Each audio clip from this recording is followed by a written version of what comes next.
Baik, bismillahirrahmanirrahim. Assalamualaikum warahmatullahi wabarakatuh. Perkenalkan, kami dari kelompok 5 ingin membawakan ingin mempresentasikan materi pemasaran global yang berjudul Market Research Segmentation, Targeting and Positioning.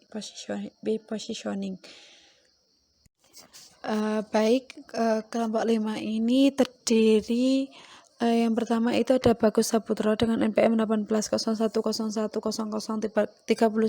yang kedua ada Mbak Adelia Hita Rahmawati dan NPM 1901010067, yang ketiga ada Fenti Umas Lihar Aini dengan NPM 1901010068, yang keempat ada Gilang Nur Ihsan dengan NPM 1901010088, yang kelima ada Nida Ahmad Mufadal dengan NPM 1901010091, dan yang keenam dan Nurma Audina Prayoga dengan NPM 1901010094, dan yang terakhir itu ada saya sendiri yaitu Nurbaid Fauzia dengan NPM 1901010096.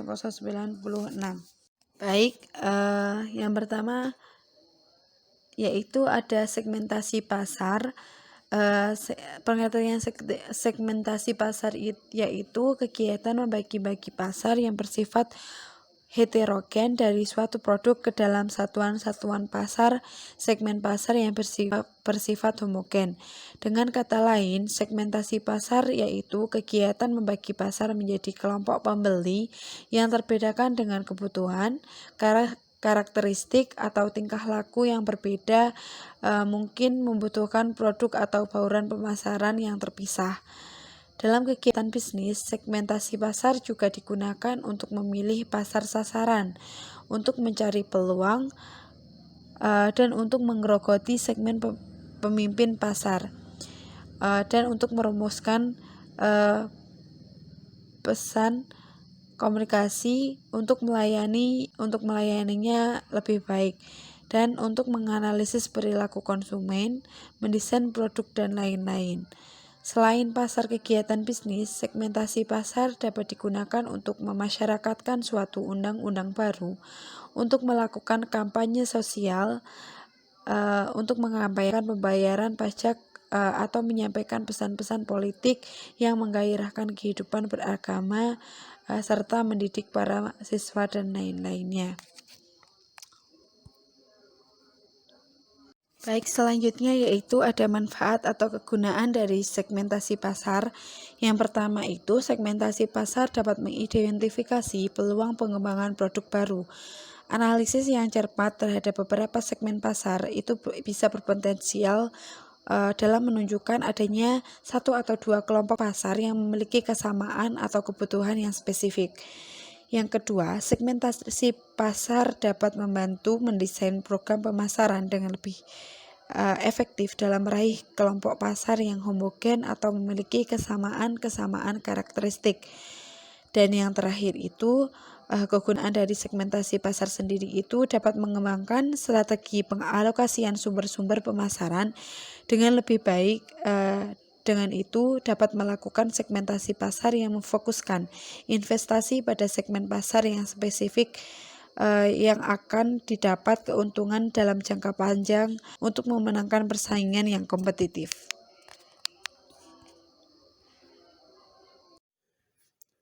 Selanjutnya, saya akan menjelaskan tentang kriteria segmentasi.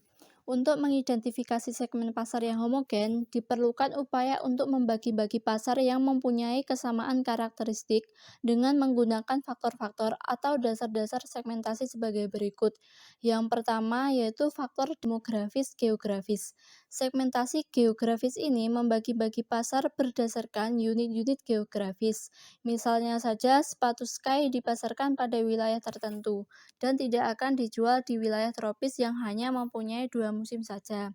Yang kedua, faktor demografis pribadi, yaitu umur, jenis kelamin, mobilitas, penghasilan, pekerjaan, status perkawinan, besarnya rumah tangga, agama, kesukuan, dan pendidikan.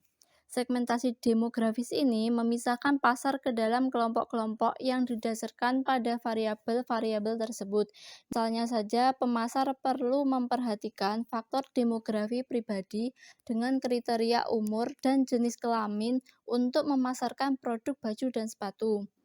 Kriteria segmentasi yang terakhir yaitu faktor psikografis dan keperilakuan, yaitu kepribadian, sikap, manfaat produk yang diinginkan, persepsi, loyalitas merek, pengalaman menggunakan produk, tingkat penggunaan produk, struktur pembelian atau informal ke formal, otonomi ke bersama, daur hidup keluarga, kelas sosial, keinovatifan, kepemimpinan, opini, dan kepentingan membeli.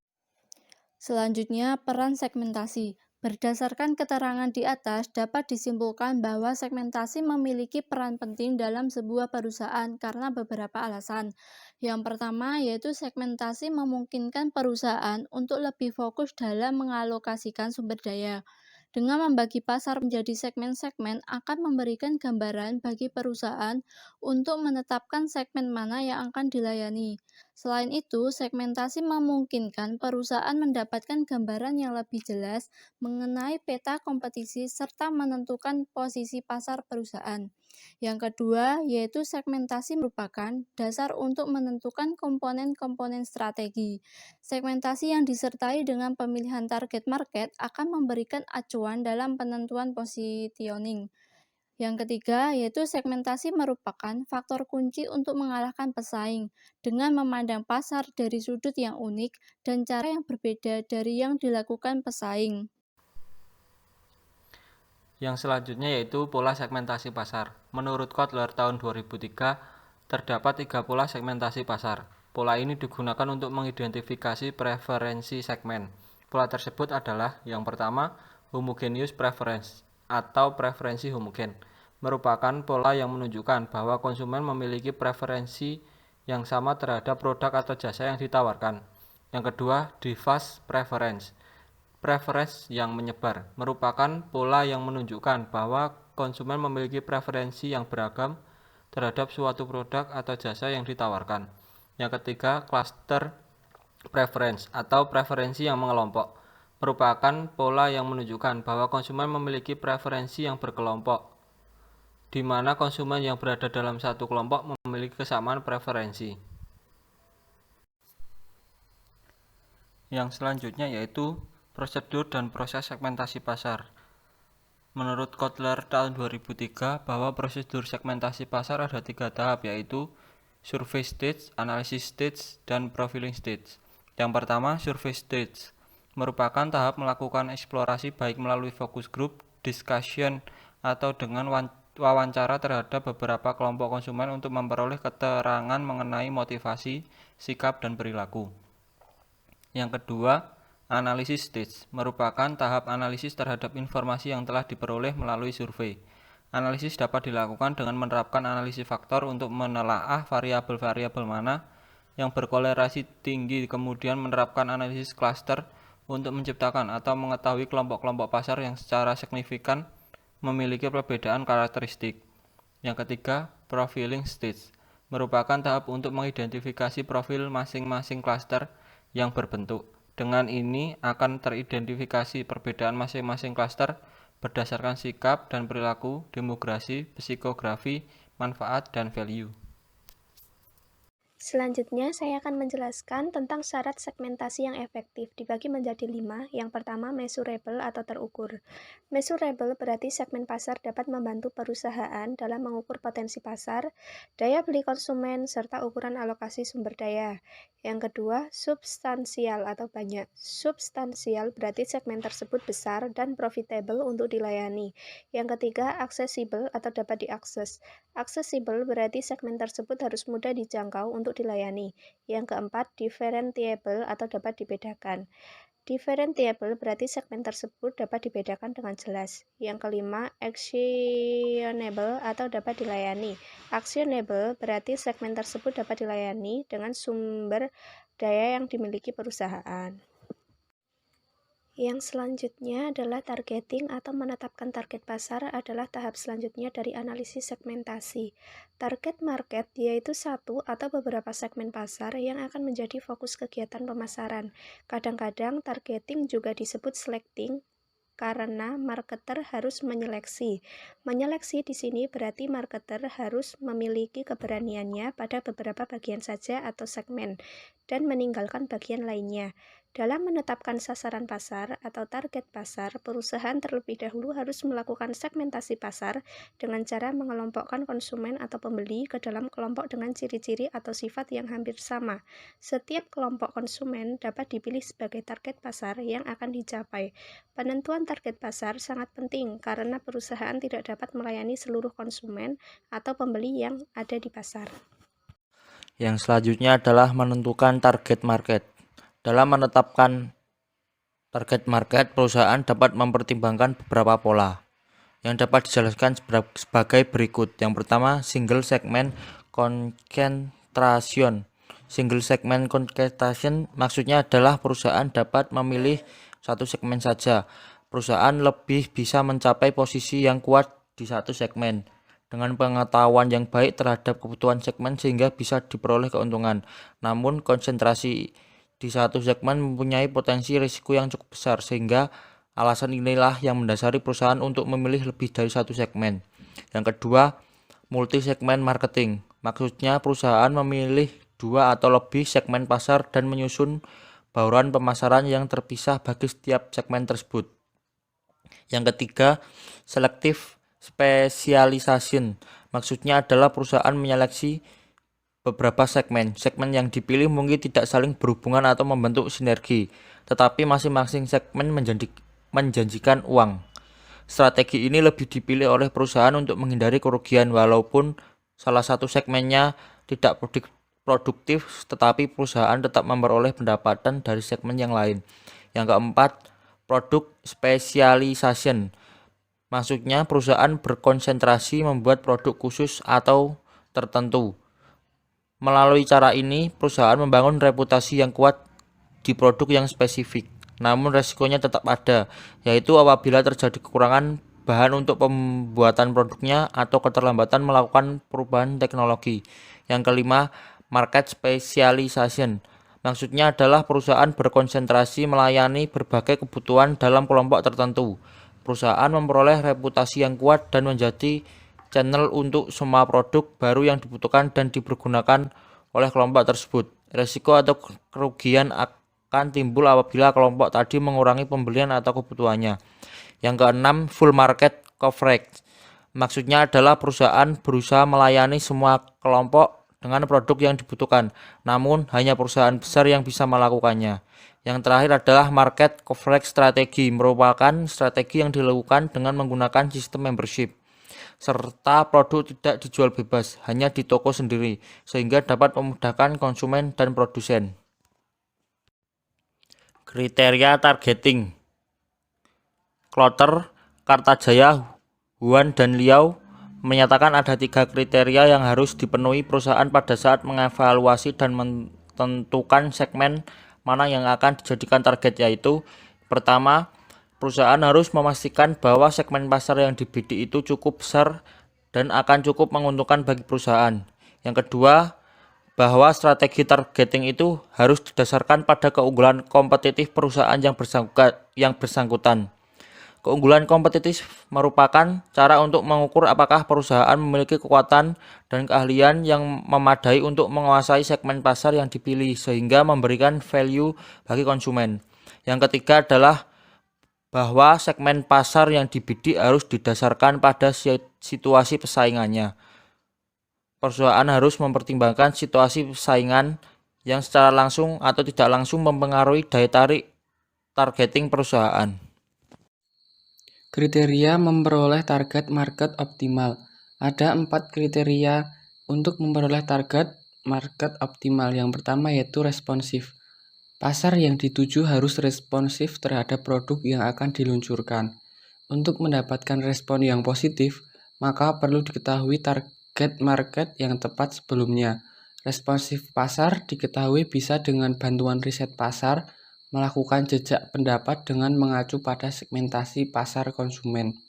Yang kedua yaitu potensi penjualan. Potensi ini tidak hanya dihitung dari jumlah populasi, tetapi juga ditentukan oleh daya beli dan keinginan pasar untuk memilikinya.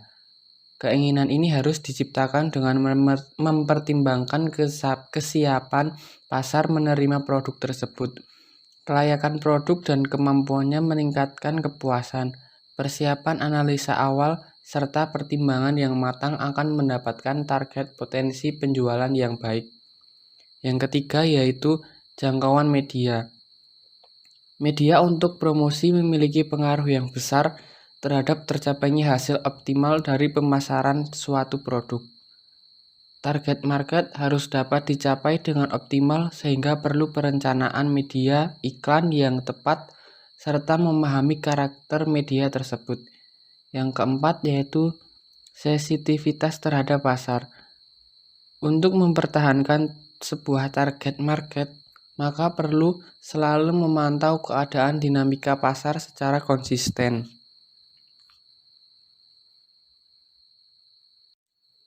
Faktor-faktor yang perlu diperhatikan dalam pemilihan strategi pasar sasaran. Ada 3 faktor, yaitu yang pertama, tahap produk life cycle. Pasar sasaran harus ditinjau kembali begitu produk menghadapi tahap pada kedewasaan. Yang kedua yaitu keinginan konsumen dalam keseluruhan pasar. Ketika keinginan konsumen di dalam pasar sasaran relatif homogen, maka kesempatan untuk memperluas segmen pasar agak terbatas. Yang ketiga yaitu potensi dalam pasar. Posisi perusahaan atau produk yang relatif terhadap bersaing menentukan strategi sasaran. Jika pangsa pasar produk rendah, maka harus bersaing dalam pasar di mana produk tersebut memiliki keunggulan kompetitif yang baik, atau dengan kata lain, pesaing kurang tertarik melawan produk Anda. Pemposisian produk di pasar. Positioning adalah tindakan perusahaan untuk merancang produk dan pembauran pemasaran agar dapat tercipta kesan tertentu diingat konsumen, sehingga dengan demikian konsumen segmen memahami dan menghargai apa yang dilakukan perusahaan dalam kaitannya dengan para pesaingnya. Bagaimana cara untuk menetapkan positioning? Yang pertama, positioning berdasarkan perbedaan produk. Marketer dapat menunjukkan kepada pasarnya di mana letak perbedaan produknya terhadap pesaing. Lalu yang kedua, positioning berdasarkan manfaat produk. Terdiri dari kemudahan, waktu, kejelasan, kejujuran, kenikmatan, murah, dan jaminan. Lalu yang ketiga ada positioning melalui imajinasi. Contohnya menggunakan imajinasi seperti tempat, orang, benda-benda, situasi. Contohnya Marlboro diasosiasikan dengan koboi AS, sabun Lux diasosiasikan dengan artis, dan sepatu Nike diasosiasikan dengan bintang olahraga. Tahap menentukan positioning. Dalam menentukan positioning ada 4 tahap, yaitu yang pertama identifikasi target. Dengan mengidentifikasi, maka akan memberikan perusahaan gambaran bagaimana cara yang tepat untuk membangun brand image. Lalu yang kedua, menentukan frame or reference pelanggan, ide atau asumsi yang dapat diterima oleh konsumen. Lalu yang ketiga, merumuskan point of differentiation, hal-hal yang harus diperhatikan agar konsumen memilih perusahaan, menetapkan keunggulan kompetitif produk, di mana produk tersebut bisa dinikmati sebagai sesuatu yang beda. Kriteria untuk menentukan positioning customer. Didasarkan atas kajian pelanggan atau customer, positioning harus dipersepsikan secara positif oleh para pelanggan dan menjadi alasan dalam pembelian mereka. Yang kedua, company. Positioning harus mencerminkan kekuatan dan keunggulan kompetitif perusahaan.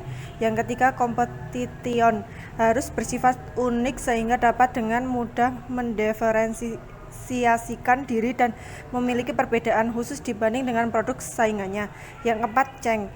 Didasarkan pada kajian atas perubahan yang terjadi dalam lingkungan bisnis, positioning harus berkelanjutan dan selalu relevan dengan berbagai perubahan dalam lingkup bisnis. Faktor-faktor yang mempengaruhi strategi positioning. Yang pertama, target pasar. Karakteristik dan gambaran tentang kebutuhan pasar sasaran sangat menentukan pemilihan dalam program pemasaran yang diambil untuk memperoleh respon yang baik dari pasar sasaran. Yang kedua, tahap daur hidup produk. Tahap daur hidup produk menurut adanya kepentingan aturan pemasaran yang berbeda. Misalnya strategi produk yang baru dikeluarkan tentu akan berbeda dengan strategi bagi produk yang sudah berada pada tahap pendewasaan.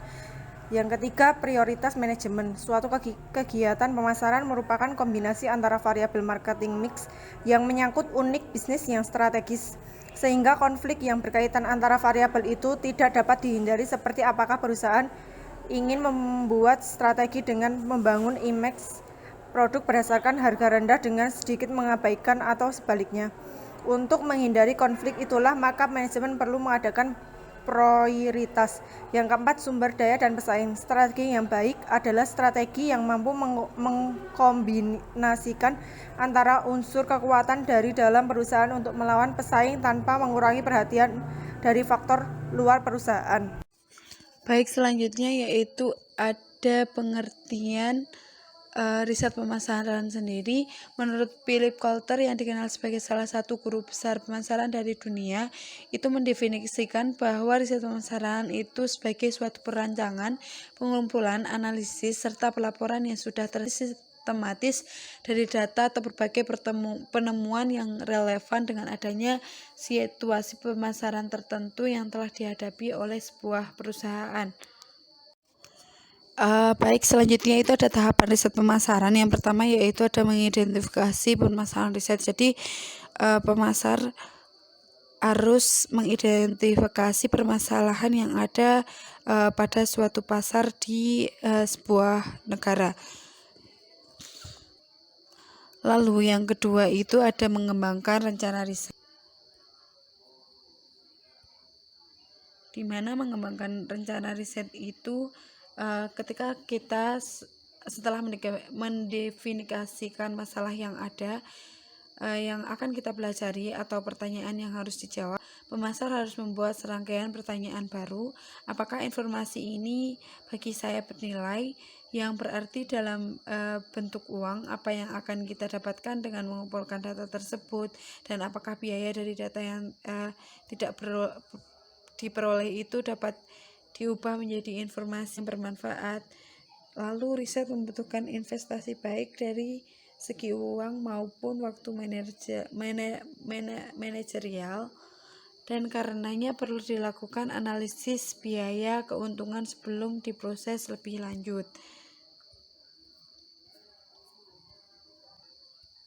Dan dalam beberapa hal perusahaan juga mungkin mengejar tindakan yang sama, tidak peduli apa yang akan diungkapkan dari riset tersebut, bahkan ketika dibutuhkan lebih banyak informasi untuk memastikan keputusan yang bermutu tinggi. Perkiraan yang realistis dari studi formal itu memungkinkan untuk mengungkapkan bahwa biaya melakukan riset tersebut sebenarnya terlalu tinggi, seperti yang dibahas sebelumnya. Sejumlah data yang potensial bermanfaat sudah tersedia, dan memanfaatkan data tersebut daripada melakukan studi pokok dapat menghasilkan simpanan yang signifikan. Di banyak kejadian, selama tahap metodologi perencanaan, anggaran dan parameter waktu semuanya diuraikan secara rinci. Hanya bila rencana itu sudah lengkap, tahap selanjutnya dapat dilakukan. Yang ketiga itu ada mengumpulkan data. Tahap yang ketiga itu ada mengumpulkan data, di mana apakah data yang tersedia di file perusahaan, perpustakaan, atau jurnal industri atau perdagangan atau database online, itu kapan informasi yang hendak dibutuhkan, dan pasar harus mengerti atau mengenali isu-isu terkait informasi yang dibutuhkan bila mereka itu menjalankan tahap mengumpulkan data dalam sebuah riset, dan menggunakan data yang telah siap tersedia akan menyimpan uang dan waktu.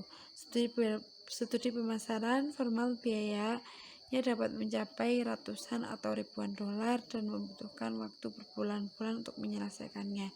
Dan untuk mengumpulkan data itu bisa meliputi dari data sekunder dan juga ada pengumpulan sampel.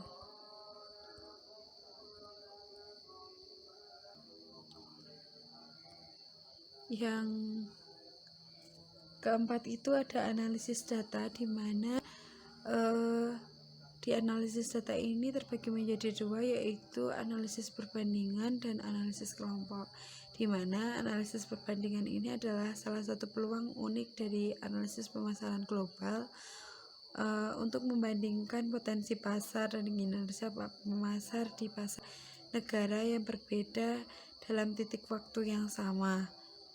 Dan untuk analisis kelompok sendiri itu objektif dari analisis kelompoknya tersebut, dan analisis kelompok ini untuk melakukan atau mengelompokkan variabel ke dalam kelompok-kelompok untuk memaksimalkan persamaan dalam kelompok dan perbedaan antar kelompok.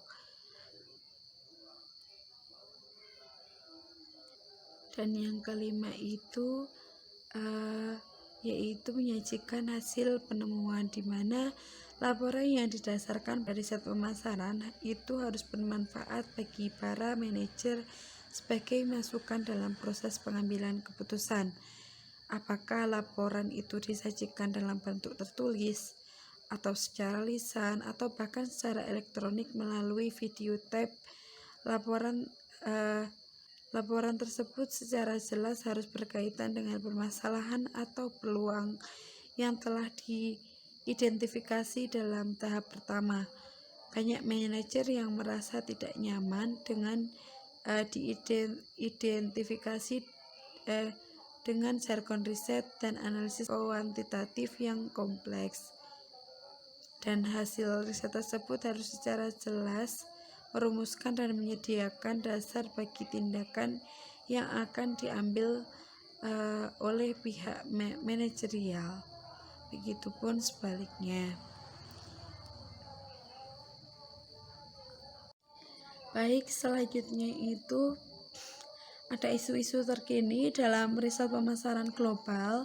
Yang pertama yaitu periset pasar global harus menganalisis banyak pasar nasional daripada menganalisis pasar nasional tunggal, yang dimana setiap pasar itu mempunyai karakteristik yang unik dan harus dikenali dalam melakukan analisis. Seperti yang terlihat sebelumnya, ketersediaan data di banyak negara sangatlah terbatas. Yang kedua yaitu ada pasar yang kecil di seluruh dunia ini mempunyai permasalahan khusus bagi periset. Potensi keuntungan atau profit yang relatif rendah di pasar itu biasanya lebih kecil, hanya memungkinkan pengeluaran riset pemasaran yang sederhana. Oleh karena itu, periset global harus memikirkan teknik dan metode yang tetap untuk mempertahankan pengeluaran itu bisa sejalan dengan potensial keuntungan di dalam pasar.